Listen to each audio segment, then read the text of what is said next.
J'ai un parcours de journaliste. J'étais longtemps à l'agence France Presse, où j'ai passé l'essentiel de ma carrière à l'étranger. J'étais 5 ans au Japon et 7 ans aux États-Unis, où j'ai dirigé l'AFP, en Amérique du Nord. Et j'ai eu la chance de voir là-bas l'arrivée la première ruée vers l'or, c'est-à-dire la fin des années 90. Et puis là, j'y suis retourné en 2003, et là j'ai pu voir le Web 2.0, on en parlera un petit peu. Et donc j'ai eu la chance de voir de près ce qui se passait, et je continue à suivre de très près ce qui se passe là-bas. Je suis très sensible à l'invitation de Philippe et de Julien, et je ne vous connaissais pas, mais en tout cas vous, je crois que cette démarche est aujourd'hui non seulement essentielle, mais cruciale et pas que pour les médias. Vous verrez dans l'espèce de petite présentation que je vais faire aujourd'hui, l'important c'est l'interdisciplinarité. Il existe aux États-Unis, et vous l'avez dit tout à l'heure, en Europe aussi, et pas en France, de nombreux laboratoires qui impliquent les médias et les universités ou les centres de recherche et d'autres disciplines. Et cette initiative ici à Nantes est unique. Elle est unique en France, et c'est la raison pour laquelle j'ai décidé de m'y associer et de donner un petit coup de main s'ils ont besoin de moi. Voilà, alors, vous voyez, j'ai le vieux logo western de Media Lab. Ce que je voudrais partager avec vous, c'est un petit peu ce qui se passe en ce moment, ce que je ressens moi de ce qui se passe dans les médias notamment, mais qui est valable et qui est plus large.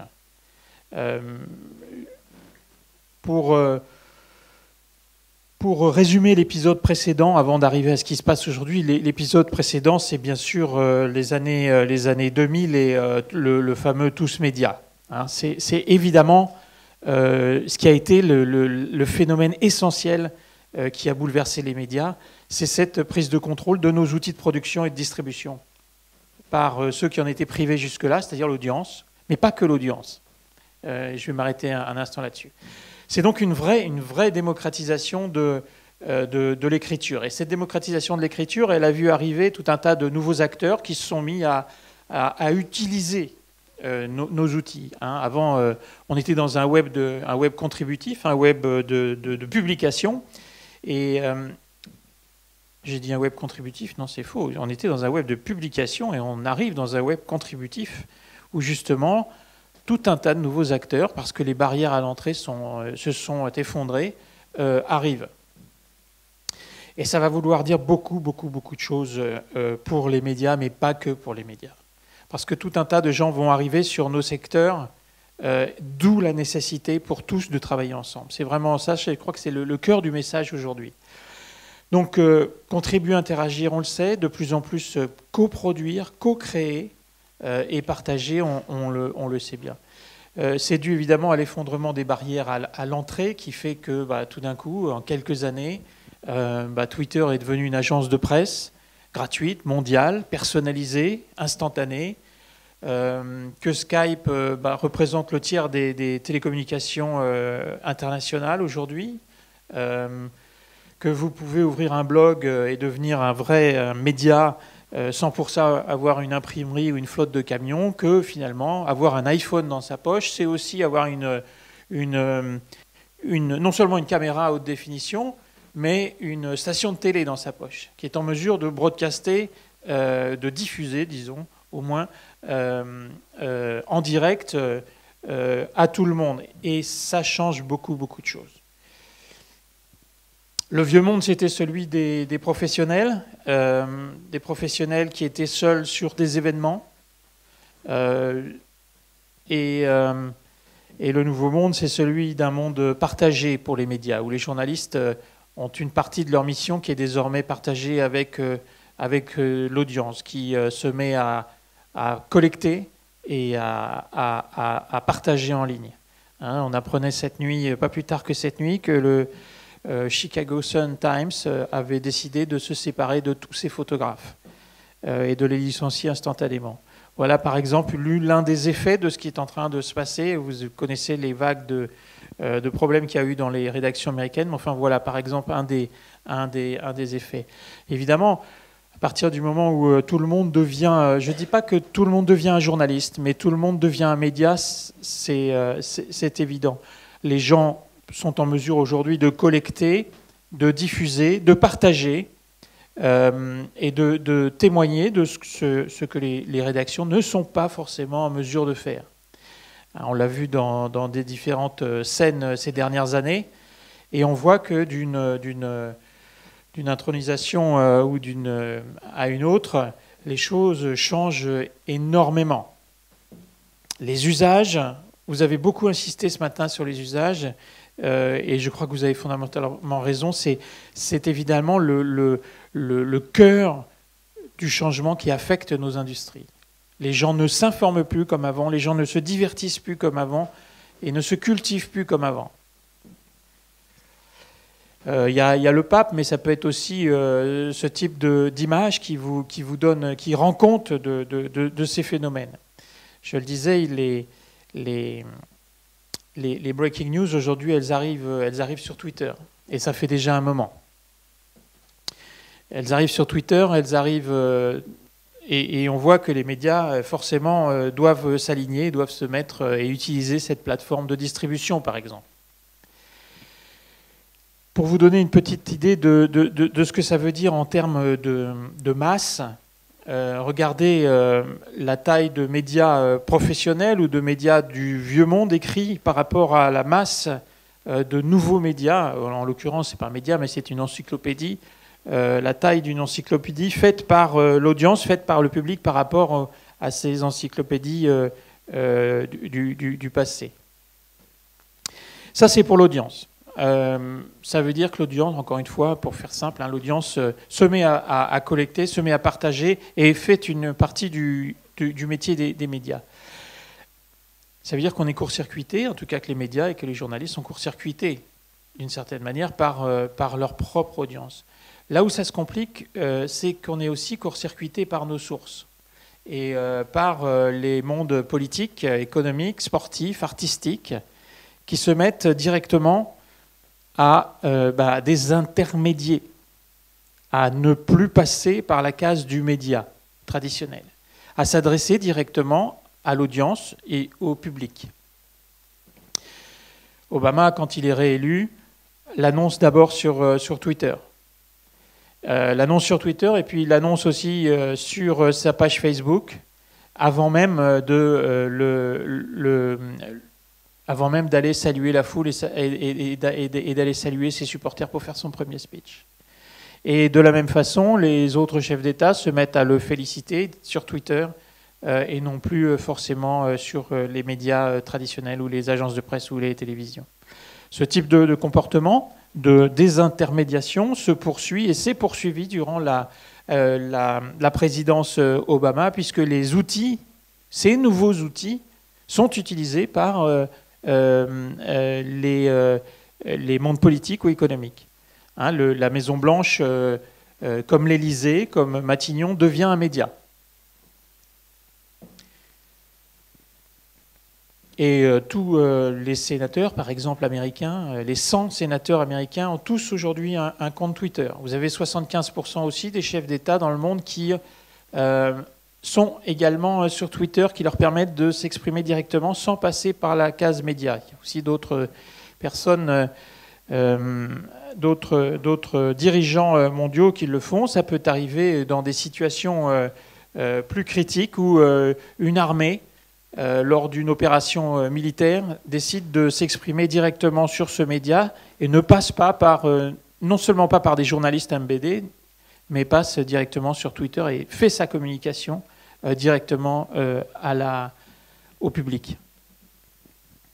Ça arrive évidemment en France, puisque vous avez vu que nos politiques et par exemple les sportifs utilisent ces médias sociaux. Et puis on en arrive aux chiffres absolument délirants des stars qui sont suivis. Qu'est-ce que ça veut dire être suivi? C'est important de le garder à l'esprit. Ça veut dire que le public souhaite finalement connaître directement de la bouche de la personne ce qu'il dit, ce à quoi il pense, ce qu'il a envie de raconter. Donc là, on est sur des millions et des millions de followers. Ça se passe également quand il y a des accidents ou des drames ou des catastrophes naturelles. De plus en plus, ces outils sont utilisés par les collectivités locales, par les infrastructures de transport, par les infrastructures de crise qui communiquent directement sur les outils et les médias sociaux. Situation de crise, dirigeants politiques, dirigeants économiques, dirigeants sportifs qui deviennent des vrais médias avec des équipes éditoriales qui utilisent des journalistes ou en tout cas des gens qui racontent le club et qui le racontent à de plus en plus de followers ou de publics intéressés. Alors l'étape d'après, c'est la génération YouTube. C'est ce qui est en train d'arriver en ce moment. Je crois que si l'épisode précédent c'était tous médias, je pense que l'épisode d'aujourd'hui c'est tous TV. On est tous en train de devenir, encore une fois, en raison de l'abaissement et de l'effondrement des barrières à l'entrée des télévisions, ou en tout cas on peut tous être en mesure d'avoir sa propre chaîne. Je ne devrais pas le dire, alors que moi-même je travaille dans une entreprise de télévision, mais c'est la réalité. La facilité avec laquelle aujourd'hui on est en mesure de pouvoir capter, produire, éditer, monter et diffuser, tous ces coûts-là sont réduits quasiment, alors il y a les coûts de personnel, mais ces coûts-là, ces coûts techniques sont réduits quasiment à zéro. Et donc il faut maîtriser ces choses-là, faut les apprendre, il y a tout un travail d'éducation autour de ces outils qui évidemment ne tombent pas du ciel. Alors on est évidemment dans une culture de l'écran qui est en train de dominer. YouTube aujourd'hui est en train, non seulement évidemment un support vidéo, mais c'est aujourd'hui le premier réseau social des jeunes aux États-Unis, avant même Facebook. C'est d'ailleurs le premier endroit, c'est le premier site musical par exemple en Allemagne pour les jeunes Allemands. C'est probablement entre le deuxième et le premier moteur de recherche. Le premier étant Google et le deuxième étant YouTube, et parfois YouTube étant avant Google. Donc une importance incroyable de la vidéo et de YouTube, avec des choses que vous connaissez, des records ou des aberrations, ou des choses qui vont se reproduire, parce qu'Internet c'est sans frontières, et qu'on aura des chiffres de centaines de millions probablement qui vont se renouveler. On l'a vu avec le phénomène Psy et Gangnam Style, puisqu'on est aujourd'hui à 1,6 milliard, et qu'en quelques semaines, on est pratiquement à 400 millions pour la deuxième vidéo. Évidemment, YouTube, c'est ça, c'est aussi ces âneries-là, qui peuvent passer pendant 24 heures sur un écran, mais ce sont aussi des chaînes que ma génération, et probablement vous, ne connaissez pas, qui arrivent sous le radar, qui sont inconnues de nos générations et qui sont parmi les premières chaînes YouTube et qui ont des audiences aujourd'hui, qui ont des audiences supérieures aux petites chaînes du câble américain. Qui connaissent Moche ici, vous ne devez pas être nombreux, je ne connaissais pas, et je peux vous en citer 4 ou 5 à la file comme ça, qui sont les grandes chaînes YouTube aux États-Unis et qui sont en train de se développer à toute vitesse. Alors YouTube, c'est ça, mais c'est aussi des choses beaucoup plus sérieuses. C'est un support pour de l'information de qualité. Un documentaire de l'an dernier qui est pratiquement à 100 millions de vues sur YouTube a été réalisé par une ONG. Vous voyez que tout un tas de nouveaux acteurs s'emparent de ces outils. Là, une ONG. Ici, et je vais vous le montrer, une entreprise. Ici ou là, un politique. Ici ou là, une collectivité. En tout cas, pour l'instant, restons dans l'information. Et dans l'information, on voit qu'une ONG peut s'emparer de YouTube pour en faire un véhicule informatif. Là, en l'occurrence, c'était pour dénoncer les actions d'un chef de guerre en Ouganda, une information qui a été faite par Invisible Children, qui a eu un retentissement énorme. Et à droite, vous voyez la chaîne YouTube, durant la campagne électorale américaine, une chaîne YouTube qui s'est faite en partenariat avec le Wall Street Journal, avec Al Jazeera, avec ABC News, avec les grands noms des médias américains. Alors la télévision est en train de devenir une plateforme où tout le monde arrive. Et tout le monde est en train d'arriver et de faire de la vidéo. Et je vais m'arrêter un instant là-dessus parce que c'est l'un des événements les plus forts qui est en train de se produire en ce moment. Qui, par exemple, couvrait les Jeux paralympiques après que la BBC ait couvert les JO? Les Jeux paralympiques étaient couverts par YouTube. Qui est-ce qui a couvert la campagne américaine pour YouTube? C'est ce journaliste-là que vous avez déjà dû voir, puisque c'est Larry King, le vedette de CNN. Vous voyez la professionnalisation qui est en train de s'installer sur ces nouveaux médias. Qui a couvert les débats présidentiels pendant la campagne américaine?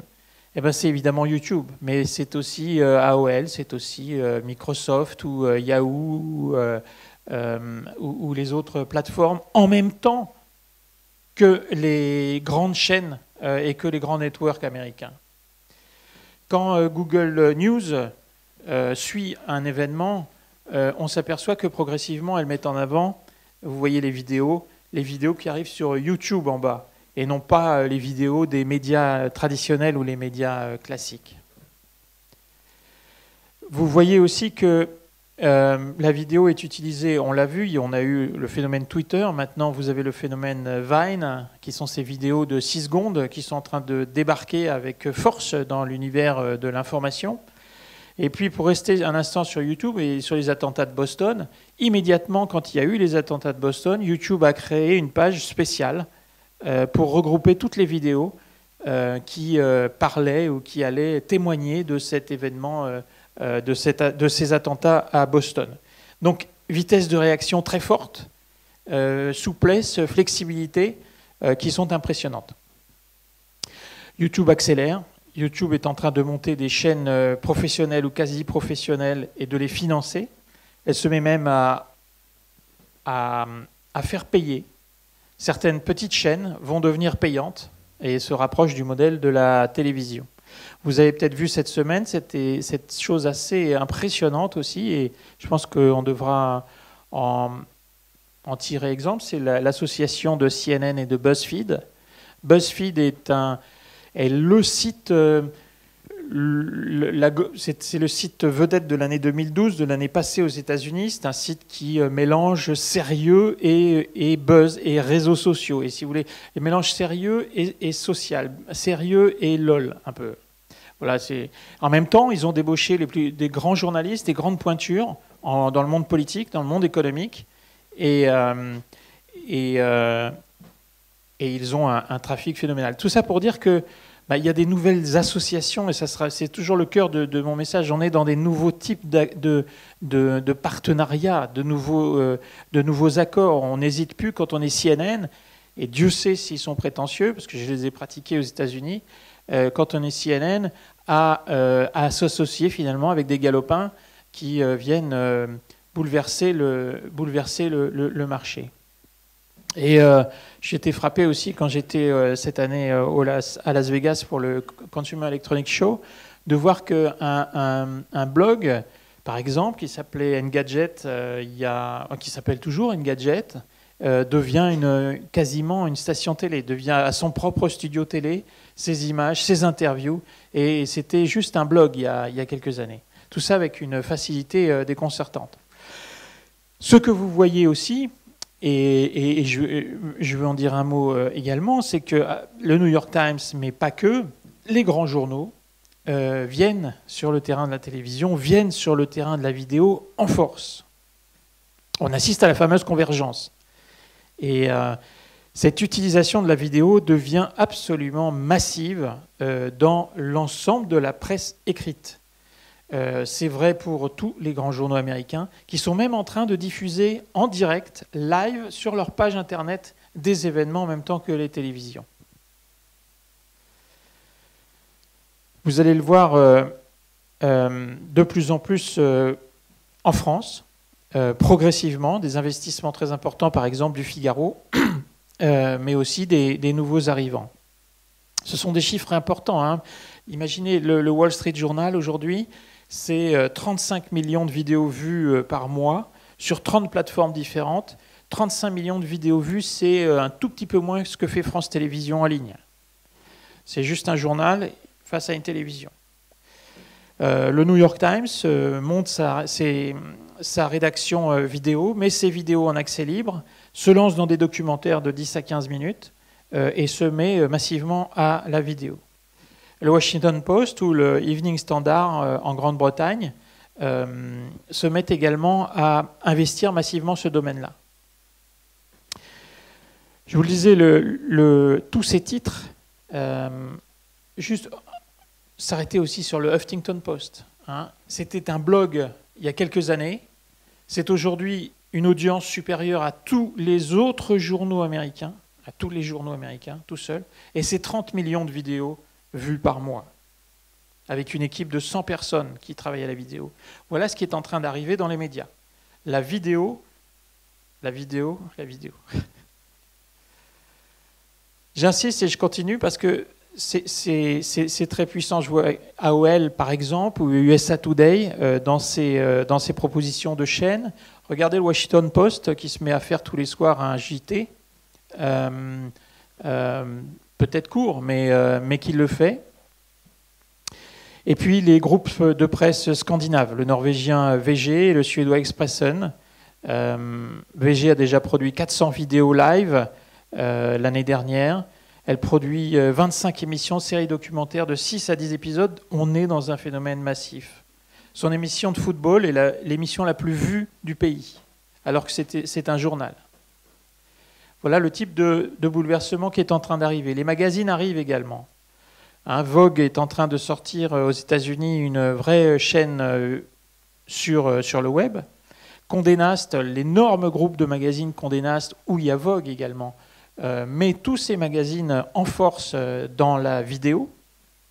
C'est vrai pour GQ, c'est vrai pour Wired ou Glamour. Et puis des titres qu'on n'attendait pas forcément, et qui sont en train d'arriver comme Foreign Affairs, qui est l'ennui absolu, mais enfin pour imaginer que Foreign Affairs arrive dans la vidéo, c'est comme la revue des Deux Mondes qui ferait du jeu vidéo, quoi. C'est de cette ampleur-là. Mais aussi The Atlantic ou des grands journaux. En France, je vous l'ai dit, les magazines arrivent puisque Paris Match est en train de développer fortement son audience vidéo. Donc les magazines, mais pas que. Les fédérations sportives aussi. Et là, on est dans des situations problématiques pour les médias, mais peut-être intéressantes si on veut travailler ensemble. Les fédérations sportives, notamment par exemple ici dans le plus grand tournoi du monde d'Augusta, le Masters d'Augusta, qui s'est déroulé en avril. Le tournoi donne ses droits à une chaîne de télévision, en l'occurrence CBS, depuis des dizaines d'années, mais elle fait sa propre couverture multicaméra, multicam, multi-support, multi-écran. Et finalement, au bout du compte, le lundi, le New York Times décide que la couverture du tournoi est meilleure que celle de CBS. Voilà le type de bouleversement sur lequel on est en train d'arriver. Des enceintes sportives deviennent des chaînes ou deviennent des télévisions. Et puis les marques. Et là aussi, vous aurez je pense, du grain à moudre. Quand les marques deviennent des télés, quand les marques deviennent des télévisions ou des chaînes, on est vraiment dans une situation nouvelle et probablement intéressante pour les médias, parce que les médias ont le savoir-faire et la connaissance de ces outils. Alors, allez voir la homepage de Pepsi, par exemple. Vous connaissez évidemment les pages ou les succès vidéo de Red Bull. Quand le gars a sauté de l'espace, Baumgartner, il y avait 8 millions de personnes en direct sur YouTube. Pour un événement qui qui n'était pas connu la veille, ou en tout cas qui était préparé, bien sûr, c'était un énorme coup marketing, mais qui a un peu surpris tout le monde. Autant de gens qui sortent de l'audience des autres médias classiques. Et puis les chaînes du luxe, hein, qui viennent évidemment en force sur les chaînes, par exemple les chaînes YouTube. Toutes les grandes chaînes ont leur... et autre phénomène qui est plus inquiétant pour la presse quotidienne régionale, en tout cas qui est un phénomène qui est en train d'arriver aux États-Unis, c'est la grande distribution qui se met à avoir ses propres canaux de télévision. Et on voit par exemple que Walmart décide de débaucher le patron des news de CBS. C'est comme si Carrefour nous prenait Pujadas.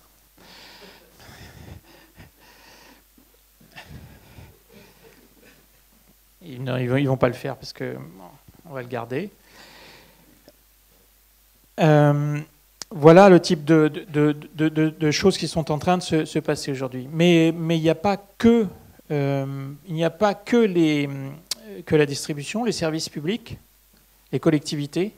Hein, ce petit film du métro de Melbourne, par exemple, qui est un film assez triste d'éducation pour montrer aux gens comment pas se suicider ou ne pas faire des bêtises sur le quai, etc., qui est un film de pédagogie, fait pratiquement 50 millions de vues et un énorme retentissement. Donc les collectivités locales sont en train d'arriver sur ce secteur. Et devinez qui est la personnalité média de l'année qui a été élue à Cannes le mois dernier, ou la semaine dernière, c'est évidemment le patron de YouTube. Ce n'est pas un hasard. Voilà, tout ça pour vous dire que, je vous l'ai dit et je le répète, ce phénomène-là est absolument majeur.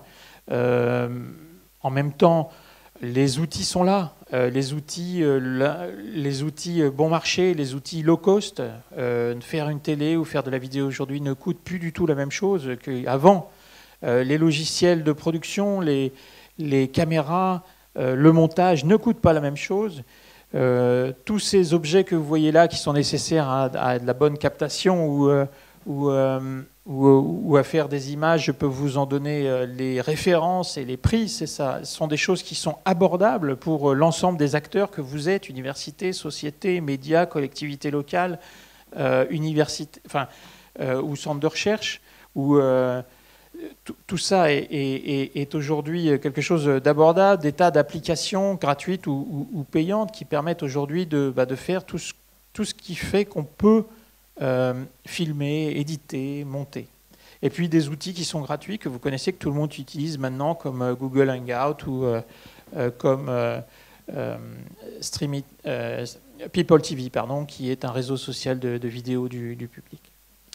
Voilà pour cette deuxième partie. Ma dernière partie, je voudrais insister sur... alors je vous dis, tout le monde est devenu un média, tout le monde est en train de devenir une télé ou va faire de la vidéo parce que c'est l'outil. Alors pour donner aussi, parce que ça se mesure, cette semaine Cisco a publié les chiffres de l'importance de la vidéo sur Internet. Hein, on est en train de passer de la vidéo qui est lourde forcément, mais va représenter en France plus de 70% du trafic Internet d'ici 2017.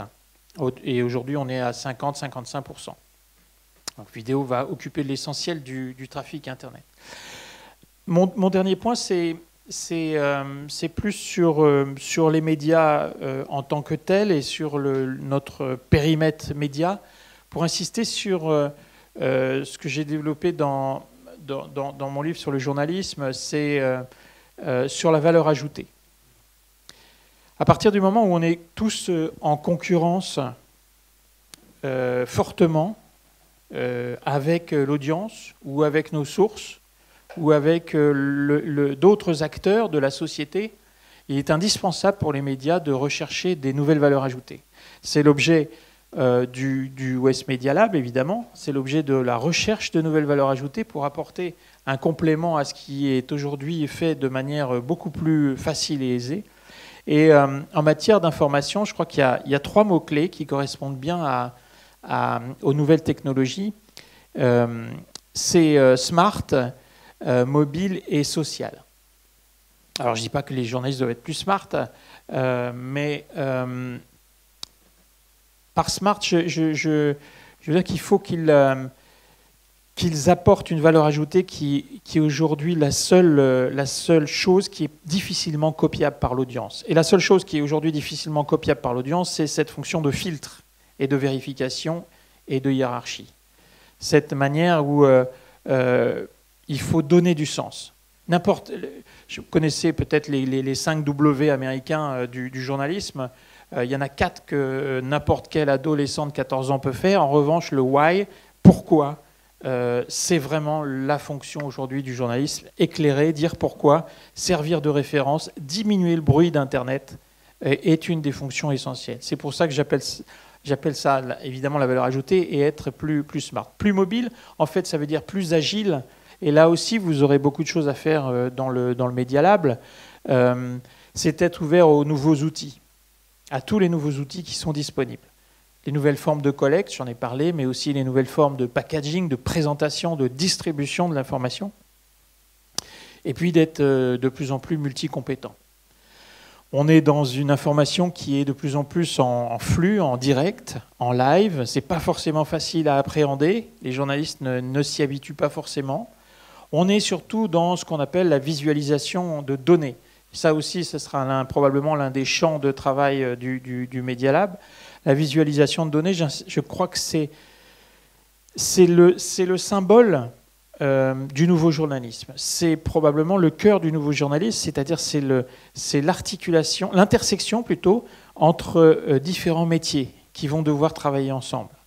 Différents métiers. Le journaliste ne pourra plus travailler tout seul dans son coin. Il va travailler de plus en plus avec des designers, avec des ingénieurs, avec des statisticiens peut-être, pour donner du sens à des chiffres, ou avec des développeurs, ou avec des graphistes.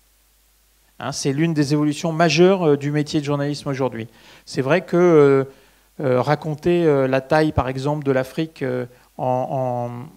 par d'autres pays, c'est smart et c'est facile et c'est clair. Ou de dire que, ou tout simplement cette petite infographie, elle donne plus d'informations, elle est plus claire, elle offre plus de choses, elle n'est pas facile à faire, il faut de la réflexion. Ça fait partie des nouveaux outils du journalisme en ce moment. Mais encore une fois, pas que le journalisme, parce que vous avez d'autres gens qui travaillent avec ça, avec ces outils. Hein, la SNCF, par exemple, travaille sur des outils de visualisation de données. L'utilisation des données sera probablement l'un des champs de travail du lab. Je ne vais pas vous passer cette petite vidéo, mais si vous la retrouvez, n'hésitez pas. C'est une représentation visuelle sympathique de la dette mondiale en comparaison, sous forme de Detrix. Et puis vous avez des nouvelles écritures, des nouvelles formes narratives. Là aussi, vous avez tout un champ devant vous pour raconter le monde avec les nouveaux outils, avec les nouveaux écrans, ou entre différents écrans en ce qu'on appelle le transmédia. Hein, depuis déjà un moment, le New York Times est en train d'innover fortement. Il a un vrai laboratoire. Vous avez peut-être vu cette expérience si vous avez l'occasion, allez voir le web documentaire Snowfall qui est sorti en début d'année. Cette semaine, le New York Times a sorti un Pinterest à lui, qui s'appelle Compendium, je crois, qui permet d'utiliser ces articles de manière très très visuelle. Hier, le Wall Street Journal a sorti un jeu en ligne qui vous permet de vous mettre à la place du patron de la Fed et de gérer la crise à la place du patron de la Fed. Voilà des nouvelles approches de l'information. Enfin, plus social, oui, parce que le journalisme de magistère est évidemment heureusement en train de disparaître et qu'il est nécessaire d'engager le public de manière beaucoup plus forte. Non seulement d'engager le public, mais probablement de provoquer et d'organiser le débat dans la cité. Ça fait partie des rôles qui nous restent à nous dans les médias professionnels. Alors évidemment, il y a toujours des bonnes raisons de ne pas faire tout ça. J'en vois au moins 5. Je vais les énumérer avec vous. Julien, c'était mieux et c'était de meilleure qualité avant. Alors, et puis souvent, les nouveaux médias ne sont pas éthiques. Alors, bon, vous avez vu que les erreurs ont été faites par CNN récemment, notamment dans les attentats de Boston. Je pense que les règles dans les nouveaux médias sont aussi fortes, et en tout cas que la transparence et que l'ouverture de ces nouveaux médias est supérieure à celle des anciens médias. Une autre raison de ne pas le faire, c'est que vous adorez écrire ou filmer, et puis c'est tout. Alors, je pense que si c'est le cas, vous allez vraiment vous amuser. Regardez les cheveux gris de Julien ou les miens, on peut encore le faire. Et on peut encore le faire parce que on n'est pas trop vieux pour apprendre. Et on entend ça effectivement dans les médias très souvent. On est trop vieux, on a toujours fait comme ça. Ce sont des vrais gros problèmes culturels que nous, médias professionnels, on doit faire face. Et puis évidemment, vous n'avez pas le temps. Mais là encore, je suis absolument convaincu que la productivité est au rendez-vous de ces nouveaux outils. Et puis la dernière raison, c'est vous avez essayé, mais vous n'aimez pas. Mais je pense qu'il y a pas mal de choses qu'on n'aime pas non plus dans le job qu'on fait habituellement et qui finalement fait partie du job. Je suis absolument convaincu que les nouveaux outils qui sont en train d'être développés sont beaucoup plus enrichissantes et enrichissent le métier par rapport à celui qu'on faisait avant.